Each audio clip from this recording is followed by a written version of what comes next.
because our team relies on tips. Obviously, it's a big component of their income. And we didn't know if people would just not tip very well. Our members tip more on a per service basis than our non-members. It reminds me of going to a restaurant with a gift card, and when the bill comes, it feels like it's free. And I feel like in those moments, I tip better. Life is too short to work somewhere lame. My son and my partner's daughter, they had a bunch of balloons, and they were walking these goats on leashes up and down the street, wearing goat hats and goat t-shirts. Zenoti presents Growth Diaries, the fascinating stories behind the best brands in beauty, wellness, and fitness.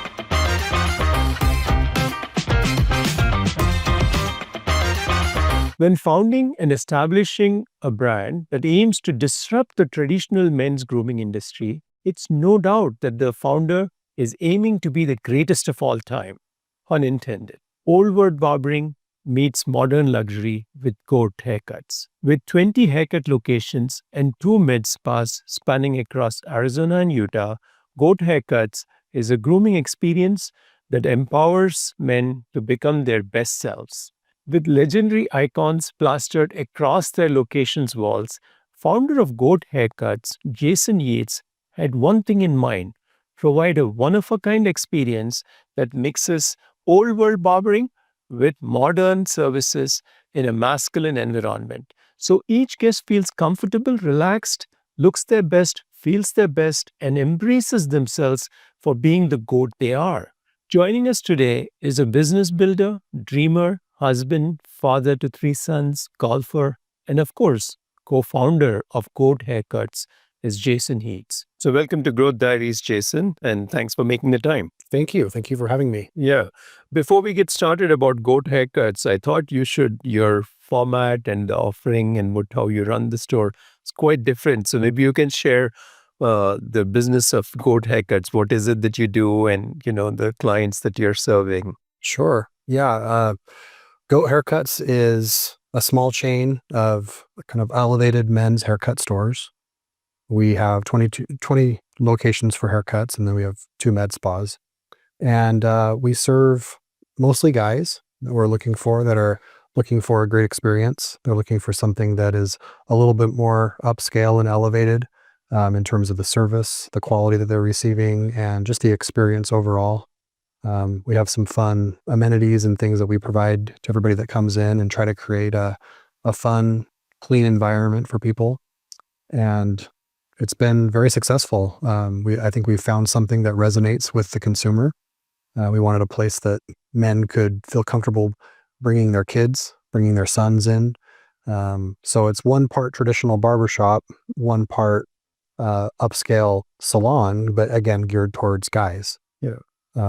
And yeah, it's been a fun model to develop and see if we can find kind of a good fit with the customer. Yeah, and I do think as I was reflecting, there are no Goat Haircut stores in Seattle, and it's a missing. Yeah, not yet. Yes, it's a missing category, I feel, because the options are either you go to a super luxury place, which is like a G.O.A.T in our town, which is but it's very expensive, but it's more geared for women, I think, though they do try to have a men's section. Sure. But the men's section isn't like custom tailored design the way you described how Goat is. And so I think it's an interesting category which has a lot of legs behind it. And as part of your business, you've actually launched memberships, which are pretty, broad in terms of there's multiple options. And they, resonated with me personally as a consumer in terms of that. But how has this membership thing work for you? Because a lot of people in salons and spaces are fearful of memberships. They don't think they'll work, and people will come. In fact, your memberships where you give away you can come as many times as you want for the thing. So it's very bold to do that. So tell me what your learnings of memberships has been. We launched the business in 2018, and from day one we had a membership concept. But going into conceptualizing the brand and the business, it was one of the things that we were kicking around the idea at the beginning, and we really didn't know how it would go. We knew that there was the potential risk that it would be people would take advantage of it, and that it would just not work. That the numbers it wouldn't pencil. So it was an experiment. That was the way that we kind of looked at it. We thought we were actually talking about the trend with car washes and unlimited car washes, and how cool would that be? It doesn't work if it's a moment in time when everybody has long hair, but if you have short hair and guys want to keep it trim, keep it clean, get an update on their hair, every 10 days, even every 7 days, every 2 weeks, then we thought this just might work. And so we decided to give it a try. We weren't sure how much more expensive it could be than just one single haircut. And so that was also part of the experiment. But I think the big question that we had was, how would this relate to tips? Because our team relies on tips. Obviously, it's a big component of their income. And we didn't know if people would just not tip very well, or if it would actually maybe work to our advantage, or somewhere in between. We didn't know. And for me, I had a hunch that it would work. My feeling was that it reminds me of going to a restaurant with a gift card, and when the bill comes, it feels like it's free. And I feel like in those moments, I tip better. So that was one thing. The other thing is there's something about the frequency of people coming in with an unlimited membership. We give them the ability to book online or to just have a recurring appointment. And a lot of our competitors, they don't have appointments. And so if you have access to an appointment and now you're visiting, let's say every 14 days, and you're seeing the same stylist and barber every 14 days, a relationship starts to develop there. And I feel like I would feel an obligation maybe to tip a little bit better, because you get to know each other over time. And both of those things were true. We have tracked this very carefully, and our members tip more on a per service basis than our non-members. And so it works in terms of the formula for the staff. Then it was just a question of, what is that frequency on average? Because you have people that visit a lot and really take advantage of that unlimited nature. And then you have people that, they pay for it every single month, and maybe they only come in every 6 or 8 weeks. But the average ends up being a number that kind of works for us, and we've just made sure that the pricing, reflects that. And you've actually worked on this for a while to refine what is the right ratios in pricing to discover it, right? So it's not like, I think for most businesses, they want to do this, they have to experiment and figure out what is that right price point. For sure. Several iterations. We've had to make adjustments. Those aren't always easy to make. And then with the inflation that we all experienced over the last few years, we unfortunately had to raise our prices a few times and kind of reset the menu. And each one of those resets was sort of an opportunity for us to maybe dial in that ratio just a little bit better and a little bit better, because we had more and more data to base the numbers on. And so by the time we did our last price increase, which was a year and a half ago, at that point we'd had over 1 million haircuts. And so we had lots of data to kind of look through and make sense of. That helped a lot. Yeah. And I think the membership model obviously has worked well with gyms and massage business. And even here, if it works, it helps you bring more financial robustness to your business, right? In terms of the stability when you open a new store. Absolutely. I think a lot of businesses in our category, they wake up every morning, every week, every month with nothing in sales, and you don't know who's coming in. I think the staffing challenges around that would be really hard. You don't know if it's going to be a quiet day. Is it raining outside? Is it snowing? How is that going to impact the staffing side? Because this business is about managing wages. It really is. And the stability that comes from having, in our case, more than half of our revenue was sort of already banked. We know going into the day how busy we're going to be and how much revenue we're going to make at a minimum because of that foundation of membership revenue. So it's huge for the business for sure. Yeah, and I think it's very valuable to figure it out, though it takes effort, as you said, to navigate and find the right model. Because now your business would be with the same amount of revenue that you have if you had it without memberships, whereas the same with memberships. I mean, this business is valued a lot more for all the reasons you just said in terms of robustness and all that. So Takes effort, but great that you figured it out. And you're one of the few in salon space that I know that memberships have worked very well for your business, and you have found an answer. Yeah, I think one thing that helps is the fact that all of our locations are company owned. And so you're not trying to figure out how to do revenue shares and profit shares based upon a member coming into this location, but their member is actually housed over here, and that's a different owner if it was like a franchise situation. So you have the advantage of not having to navigate that. Yeah. The beauty, wellness, and fitness industries touch our lives like no other industry does. And every brand that has succeeded in this industry has a wonderful story behind it. We have stories that engage, stories that we can learn from, stories that inspire all of us. And I'm here to bring you these stories and introduce you to the wonderful people behind these brands. So if you're enjoying this, do press like and hit the bell icon to subscribe, so you'll be the first to know when a new episode comes in. But I would have also thought, given that some people may have assumed that you do memberships and people only pay once a month and they don't pay for every haircut, you would have an issue with staff retention. They would be like, hey, I'm doing these 3 haircuts and this guy is not paid. I mean, yes, they're paying better tips, as you mentioned, which you discovered, which helps the employee. But yet you have employees with long tenure and loyalty at G.O.A.T, which is uncommon in the industry. I mean, do you want to share more color as to why and what is the nature of employee tenure at G.O.A.T? Sure. Yeah. I mean, I think we struggle with turnover, like everybody in the industry does. But I feel like we have a very stable, significant base of employees that are not turning over. There's a top 20%, or maybe we'd call it the bottom 20% that is kind of constantly churning. But we have a really strong, stable workforce in general. And I think that the memberships and the fact that we use an appointment book both really help with that.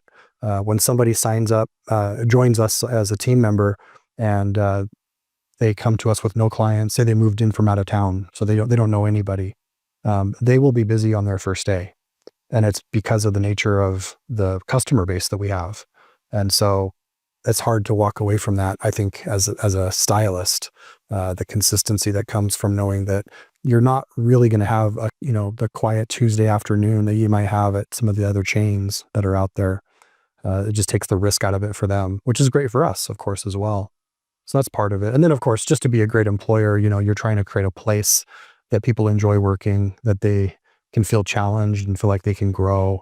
And we're trying to create opportunities for, whether it's education and continuing to kind of further them in their craft, and just being a place that's rewarding, but not just financially, but in all the ways that we all need. I think I was telling you, we have kind of a credo for the business. We call it the Go Way. And it's a couple paragraphs that talks about our core values as a business, things about the way that we interact with each other, with our customers and others that relate to the company. And one of the lines in that is that life is too short to work somewhere lame. Yeah, we really believe it. And you can take that in a lot of different ways. And we teach off of that. But when it comes to, being a great coworker for others, and hopefully as an employer, providing a great place to work, if you're not happy, you should move on. That's best for everybody. And so hopefully we can create a place that people don't want to move on from. Cool. Then I actually saw your G.O.A.T way, and I'm actually using it tomorrow in my good presentation. So, but yeah, definitely, I think the notion of life is too short and you should have fun what you're doing. I think if you're actually, reminding people of that and making it fun in the environment, they probably are. And the fact is that since they are not losing out on tips, as you found, because of memberships, that also helps out in terms of the people. But of course, you were being very humble there. But, there are so many people you mentioned who have been with your company for more than 5-6 years. And that's not very common in the industry. It's like people move a lot more kind of thing. So obviously you're doing something right with your... We try to celebrate those guys and let them know how important they are. It is amazing, that when you see people hitting these anniversaries that are so close to the age of the whole company. And we, to this day, we still have people that were on kind of the first core team in our first store that opened in May of 2018, people that were part of that kind of original staff that are still part of the team. One of them is one of our regional managers, and I think everybody else is in a management position. It's been really fun to watch those guys. So as you become 10 years, 20 years in life cycle of your company, I'm sure you'll have more people stay I hope so. around for 10 years. So that's good to know. So yeah, so that's interesting. So when you started this business, from what I understand, you didn't know anything about this industry. So how did this business idea and starting it come about for you? Actually, a good close friend of mine that I had known for maybe 15 years at the time, Nick Watcott, it was his idea originally. He was kicking it around and trying to decide if it was something that he thought was worth chasing. He was probably talking to many of his friends. He was chewing on my ear as one of his friends. And he ended up bringing in myself and another gentleman named Josh Johnson. And the three of us with pretty different backgrounds ended up coming together to partner to give this thing a try. And none of us came from the industry. And that's a pro and a con. I think ultimately it was a pro because now I consider myself somewhat of an expert, I've been immersed in it for a number of years. But at the beginning, especially, we had, many of the people that we brought on telling us, no, that's not how it goes. And we could challenge that thinking because we didn't know what the norms were. And sometimes we just conformed to whatever that was. And other times we'd say, is that really the right way to do it? Is there a better way? Because we just weren't sort of limited by maybe what we would have been taught if we'd gone through hair school or something like that. But yeah, the three of us have kind of diverse backgrounds, and it's been helpful to bring that perspective from other places to kind of building this business together and figuring out how we can each play a role in growing something. And as the business has grown, it's kind of taken over our lives. I think we all thought it might be just a little side project.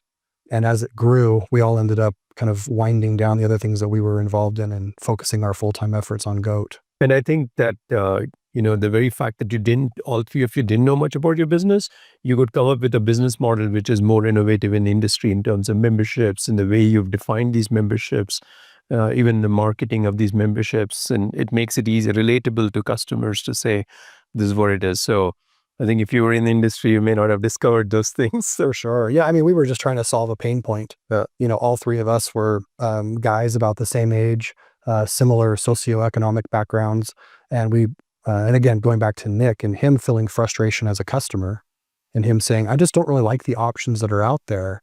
And I remember him asking me, standing on his driveway one day, where do you get your haircut? What do you think about this? And we kind of commiserated together about the things that we don't like. And he said, I'm thinking about starting something that would address those problems and trying to solve those different pain points. And that's kind of where it began. Cool. So you started your first store.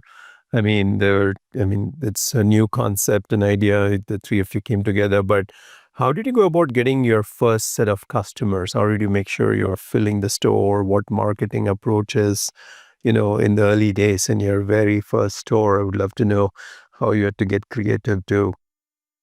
Yeah, we of course reached out to every friend and family member that we had, but you can only have so many of those, and most of those guys want a discount because they're friends and family. One of the things that we did that was kind of fun was, the name is G.O.A.T, which stands for greatest of all time, but we do that tongue in cheek a little bit, and we often in our logo we have the image of the animal, the goat, and during grand openings we found a farm where they have goats. And I've got kids, actually both my partners have kids, and we would, our very first store, it's a great, very visible location in a very high traffic shopping area with a really busy street. And I think he was around 11 years old at the time, my son and my partner's daughter, they had a bunch of balloons and they were walking these goats on leashes up and down the street wearing goat hats and goat t-shirts. And, that grabs a lot of attention. And then we just had signs and banners and things everywhere that were advertising free haircuts, which is again a little risky, but we just thought if we can fill the chairs and let people get a little bit of exposure to our concept, maybe they'll come back. And that's kind of what worked. But I think we had free haircut signs, first customers only, out in front of that store and all new stores that first store specifically for about 5 or 6 months. Before we finally felt like it was busy enough that we didn't keep them there. And then to this day, when we open up a new store, we'll still do that for a month or two just to get the local community kind of aware of it. So if you can't afford the billboards and the advertisements on TV, you got to find a way, and giving away haircuts seems to work. Yeah, and I think that's an interesting idea. I've seen somebody else also do that where, it's like giving away haircuts because you already have the staff, they're sitting around and you've just opened a new store. Seems like, many people may wonder, is it smart? But actually it works out kind of thing. It does. And you just got to fill the room because there's an energy that comes from a busy salon. Yeah. And we all know that being in the industry, how it feels when you go into a place that's sleepy and there's a bunch of empty chairs and maybe one or two staff members walking around versus one where every chair is full. We have music going, there's TVs, they're on silent, but there's just a lot of activity and motion. And usually, that leads to a kind of an ambiance. So if you got to give away those chairs at first, that's okay. Yeah. So you opened one store, but then, there's three few, in terms of expansion and, what were the challenges that you had to navigate in expanding? Because I know you've stuck to only two markets within Utah and now in the Phoenix, Arizona area. But how did you navigate that growth and after the first store? So for the 15 months went by from the first store to the second store. And again, it was a part-time kind of side hustle for all three of us. And as we saw the success of the first store, that's when we started thinking about a second one. And it was about 4 months after the second that we opened up our third. And so we started to kind of ramp up pretty aggressively and got to a cadence of about one store per month when we actually kind of halted expansion due to just the challenging hiring environment. Not COVID, it was a kind of a delayed effect of COVID that came from inflation, really, a year and a half delayed from when COVID first began. So if you kind of ignore that part of it, figuring out how to systematize the process of opening up stores.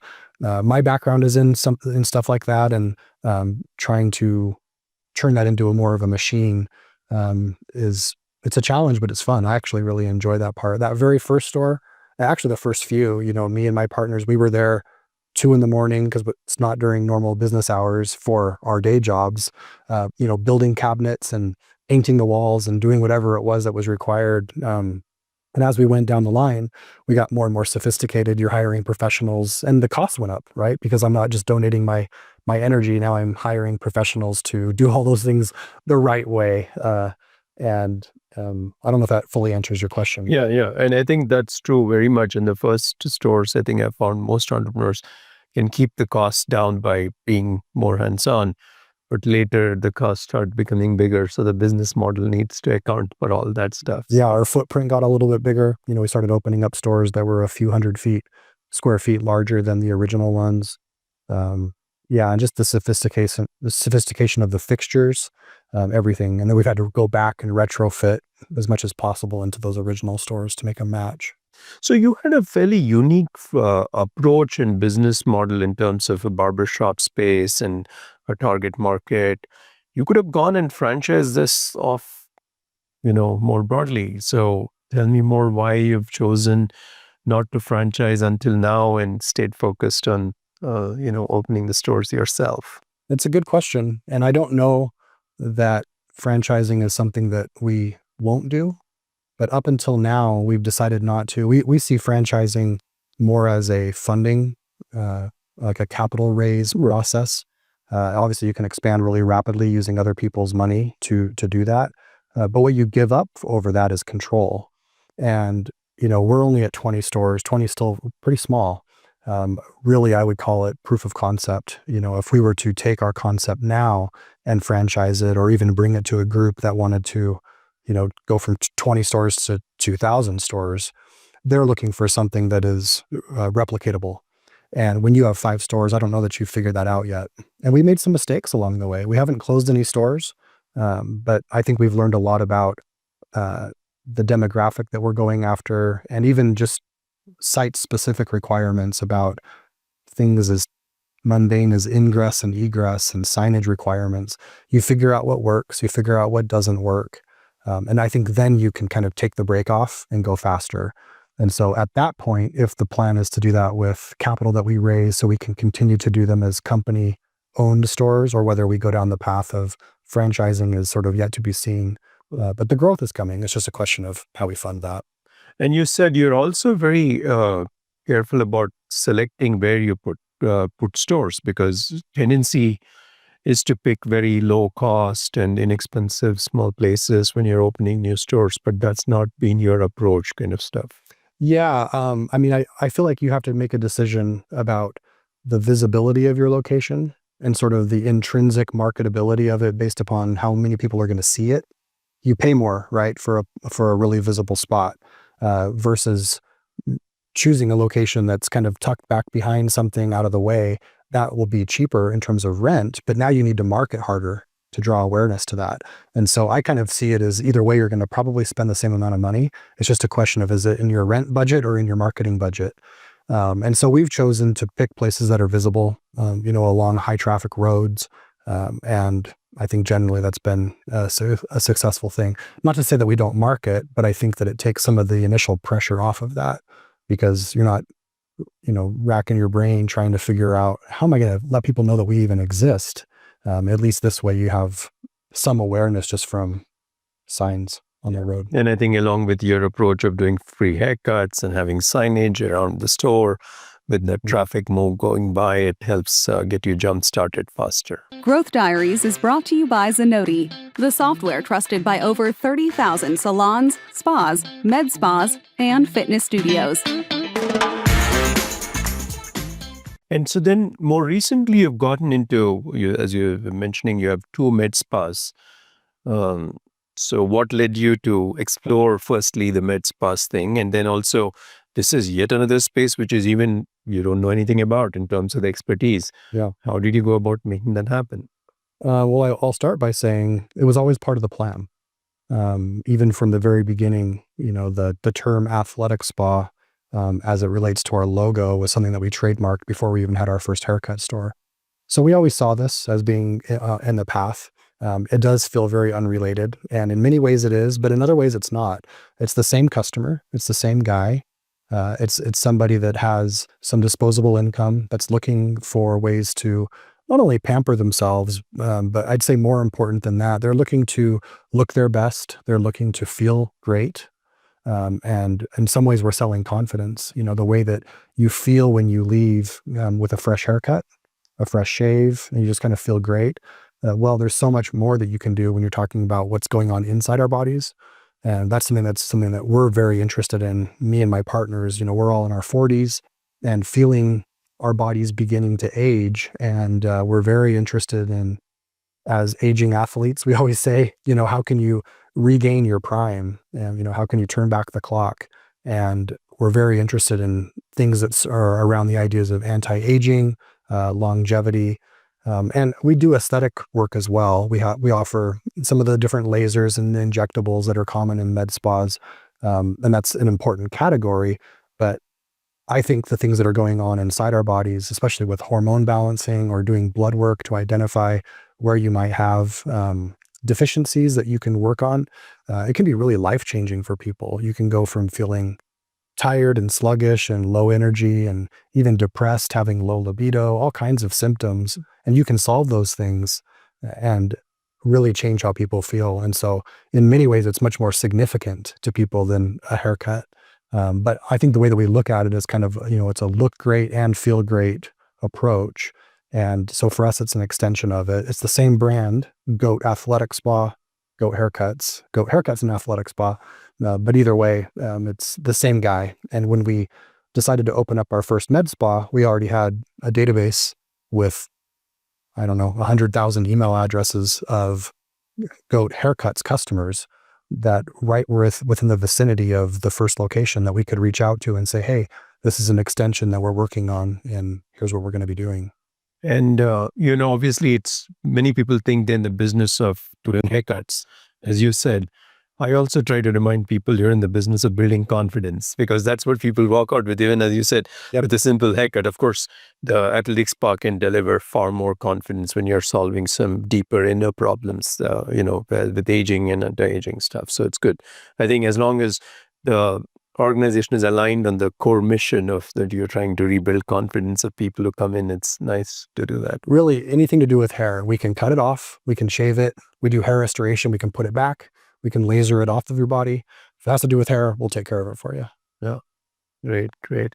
But obviously, this was a new area completely. So, how did you three, or get educated on this space? Because even though I'm in the industry, I don't necessarily understand the science behind everything, and it takes effort to go learn. So, I'm curious, how did you all achieve that, and also bring in the skill set into the company? Well, one, I'm still learning, and every day it's something new. Right now we're in the process of launching some new treatment categories that's required us to go and do our research and get comfortable with this stuff. But just like when we started Goat haircuts, none of us cut hair. You definitely don't want me to try to cut your hair. At a Christmas party, 3 of our employees donated their kids' heads to have the 3 owners try to cut it, and they rated how we did. We did okay, but you don't want us to be your barbers, that's for sure.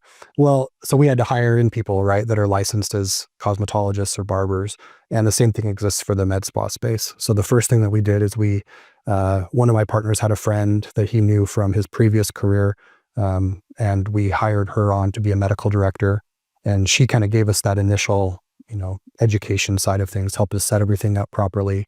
And now our team is full of, nurses, registered nurses, nurse practitioners, estheticians, and these guys all come with a vast amount of, experience. And then we as owners, we get to dream, and we learn as we go. You can go to conferences and read online and talk to other people in the industry, and you learn what's available to you, and you just decide what's a good fit for your location. So you mentioned earlier you're more very much a systems and process kind of person, scalability and replicability, etc. And as you've grown, how have you looked at the needs of technology in the sense I'm not in your business? So I'm not talking about here, by the way, G.O.A.T as such, but generally, Sure. how have you evaluated what you need from a tech perspective? Well, it's ever present. You have to obviously have great software to support the business. As much as you wish you could have one thing that does everything. G.O.A.T does a lot. It's amazing how many things that it can do for us. But, without some of the other pieces that we have in our technology stack, you would just be doing things the way that I remember doing them 20 years ago. And now it's all been digitized, whether it's taking care of your employees or marketing efforts, even things like finance and accounting, so many things relating to advertising. Every one of these things needs some type of technology to aid that.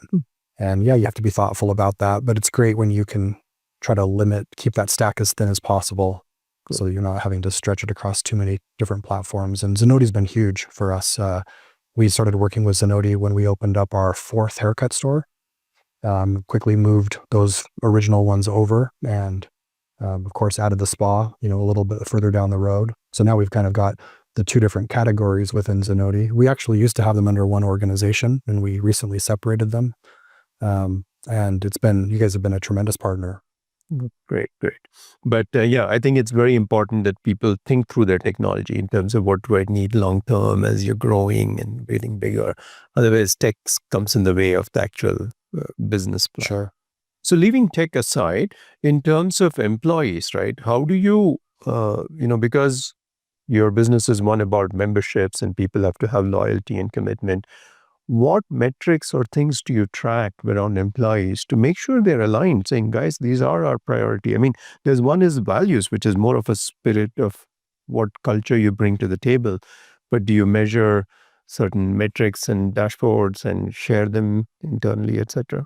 We do. And over the years, we have chased different metrics. You put the spotlight on a certain metric for certain times and periods of time, and it either runs its course. Maybe it's because there was a problem and you wanted to shine a spotlight on that and you can solve it that way. Of course, aligning incentives around metrics is super important. Nothing is quite as effective as money when it comes to that. If you can attach a financial bonus or something to improving a certain score, that's huge. And so we're pretty thoughtful about that. We do a big annual planning system around that so that we really try to align goals for the coming year. And then we create fun contests. We've done trips with our team to Disneyland, to Cancun, and trying to do fun things like that for our top performers, and how they earn those trips is related back to the metrics of the moment. What we're focused on right now, we have two metrics that we use with our team broadly. One is active memberships, and we rely on reporting within Zenoti. We also have custom reports that are also in Zenoti that kind of look at the data the way that we want to see it. And this allows us to know employee by employee, because they're compensated for selling memberships, where they stand and what's changed, say, during the month of September, during the month of October. And so we're always keeping an eye on how many active members each center has, and then also on an employee level, and of course overall. And that's a kind of a top line number that also reflects back on what we were talking about before with stability. We have a sense of when a new store opens, if you can get that store to, 400 or so memberships, that store is going to be very, very stable. And we have stores that have much more than that. But once you eclipse that, you're going to be okay. And so it's like a sprint to get to that number. So you want to really compensate the team around that. So that's kind of a top line goal that we think about. I also like to have an eye on the bottom line. That's a harder number to communicate with your staff because it can be manipulated so easily. And so what we found, if what I'm really seeking is efficiency, because that seems to have the greatest impact on net income, is it has to do with wages, or the term that Zenoti uses is utilization. Where we've kind of boiled it down to, at least at the moment, is clients per hour. And so it's sort of a spin on utilization. And it factors in basically any minute that somebody is clocked in. And so they might be there early to prepare the store, or be there late closing the store down and cleaning, and that counts against them. And so it's driving, an efficiency with their time. We have a really broad range of services. We have services that can take, 20 minutes, and we have one service. It's called the G.O.A.T cut. And it's kind of like just everything's in there, and it's almost 2 hours long. And the guy that gets that service is going to feel like $1 million when he leaves. And so it's hard to just say, hey, we want all your haircuts to take a half an hour, because we're all over the place. We've got all these different tiers that kind of go all the way up. And so this helps us kind of standardize that and get to a metric that everybody can look at. And we know what kind of the company or the store is averaging, what that employee's past has been, and what we can get them to seek for. We know what our top performers are doing, so we can shine a light on them, get their experience, say, hey, what is it that you do to be so efficient with your time, and talk about that. And then we attach rewards to that. It's unheard of. I know in software and other places, we do have sometimes, companies sending people to Cancun or other things like, in salon industry, people doing that. So it's something innovative. And it's one thing which stood out, what you said, which is the metric that matters most may change every 1 or 2 years. So rethinking what you want to do. So having a planning process where you're looking at your business data and saying, hey, if efficiency is a priority this year, then let's see how do we achieve it, and tying financial incentives to that matters a lot, kind of stuff, right? So exactly. Great. Growth Diaries is brought to you by Zenoti, the software trusted by over 30,000 salons, spas, med spas, and fitness studios. And so I do, of course, personally, I do think your business model has huge potential. So what do you see in terms of the future of G.O.A.T haircuts? I like just add zeros to things. So we got to go from 20 to 200. That's the next step. And so we're trying to put our plans together now for what that looks like, where that expansion will happen geographically, the funding side of all of that, and just making sure that we are ramping up as a team to be prepared for that kind of scaling so that we can do it and do it well. Yeah, we definitely believe that global domination is possible. No, because there isn't such a brand which stands out where you go and say, hey, this is meant for men, or the Barbershop, which is a blueprint. And you have them localized in some cities. I know one brand, Bird's Barbershop in Austin. They are a nice barbershop, but they're just 9 stores in that town. Yeah. And but figuring out how to scale this and make it work at a national level is something which no one has really done yet. So it should be a fun job. That's right. We're up to the task. We're going to do it. So is there a company that you admire most? Of any company? Any company. Wow. I don't think I have a good answer for you. Okay, that's fine. That's fine. I actually love reading and love listening to podcasts and studying companies, but actually I don't know that I have a favorite company. Okay. So sorry. Is there a favorite book that you've enjoyed reading in the past? I love reading actually, and I'm right now just finishing my second time through the Alexander Hamilton biography by Ron Chernow. And just for the first time in my life, went to DC just a few weeks ago with my wife, and spent 4 days kind of running around the city and seeing as many of the monuments and going through as many of the museums as we could. And on our way there, we even went through Monticello, where Jefferson lived, and then Mount Vernon, where Washington lived. And so I guess my head's been a little bit in the Revolutionary War era, but just absolutely love that book and his other book actually about Washington, and just kind of inspired by those men and what they created with America. So that's kind of been on my mind a lot lately. Oh, good. I have not read it, so I should go. So it's so good. It's actually what inspired Lin-Manuel Miranda and made the musical that became so famous. Was off of reading that novel or that biography. Okay. So, and what do you do outside of G.O.A.T? I mean, in terms of your personal hobby, how do you do recreation time? I'm married. We have 3 sons. They keep us really busy. They are 9, 11, and 16, and very, very active. This weekend, we had 2 kids with baseball tournaments, my younger boys, and my older son had a marching band competition and hockey games. And so we have been running around like crazy, but being with my kids, being with my wife, I know that's a common answer, but that's absolutely my favorite. My number one hobby is golf. I love to play. And my boys have picked it up. And so that's been super fun to be able to introduce them to that and go play with them. But between work and time with my kids, there's not a lot of time for a lot of that. Oh, but it's the age, 9, 11, 16, that's the age where they're most fun, and it's the time where you just spend a lot of time. And it's good that they picked up golf, because one of the traits about golf, even if as they grow up, because when they become teenagers, they'll be like, oh, I don't want to spend time with you, and they have other things to do. But the good thing about golf is if they golf with you, they'll keep golfing with you then. And then golf is a game where you actually hang out for 2 hours together. It's not like a sport where you're not talking, you're talking. And so I'm sure it'll help you continue to build that bond with your kids. Yeah, absolutely. Well, one of my boys was giving me a hard time about wanting to go a few months ago. And I said, you won't understand this right now, but someday there will be very few things that you would rather do than go play golf with your dad. Yeah. But you're just a little too young to understand that right now. Yeah. Great. And if somebody was starting off today in the salon space, being an entrepreneur, what advice would you give them? I would probably say find a problem to solve. Find a nuance, a niche within the industry, something specific, and be great at that, rather than feeling the temptation to try to be all things to all people.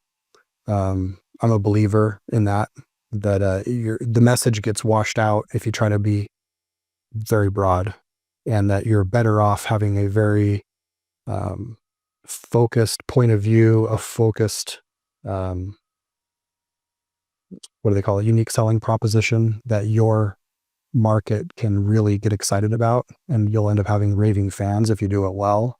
That's hard to do if you're just kind of generic. And so I would say, focus your energies around something specific. That's good advice, because I think when you find something unique, it increases the probability of success. Yet another salon is probably not going to increase your probability of success. Yeah.